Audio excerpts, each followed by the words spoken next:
Welcome to Sana astro. எப்படி இருக்கீங்க friends? 30 நாள் 30 வகையான ஹெல்த்தியான சம்மர் ஸ்பெஷல் ட்ரிங்க்ஸ். இன்னைக்கு நம்ம பார்க்க போறது நுங்கு சர்பத். வாங்க ஃப்ரெண்ட்ஸ், வீடியோக்குள்ள போகலாம். தேவையான பொருள்கள்: நுங்கு 5 ஐஸ் கட்டிகள் தேவைக்கேற்ப. நன்னாரி சர்பத் 1 கப். இன்கிரீடியன்ட்ஸ்: நுங்கு 5 ஐஸ் கியூப்ஸ் as required. நன்னாரி ஷர்பத் 1 கப்.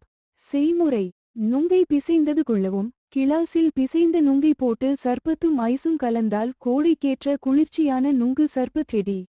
நன்னாரி சர்பத் கிடைக்கவில்லை என்றால் சுகர் சிரப்புடன் லெமன் ஜூஸும் தண்ணீரும் கலந்தும் செய்யலாம். ருசி கொஞ்சம் குறையும். Recipe: Take the mashed nungu.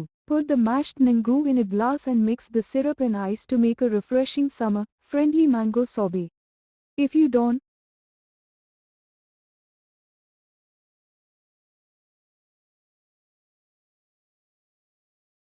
Thanks for வாட்சிங். உங்களுடைய ஃபீட்பேக் கமெண்ட்ஸ் பண்ணுங்க. உங்களுக்கு ஹெல்த்தி லிவிங் லைஃப் ஸ்டைலுக்கு எங்களை சப்போர்ட் பண்ணுங்க. அடுத்த வீடியோவில் மீட் பண்ணுவோம். Thank you, take care.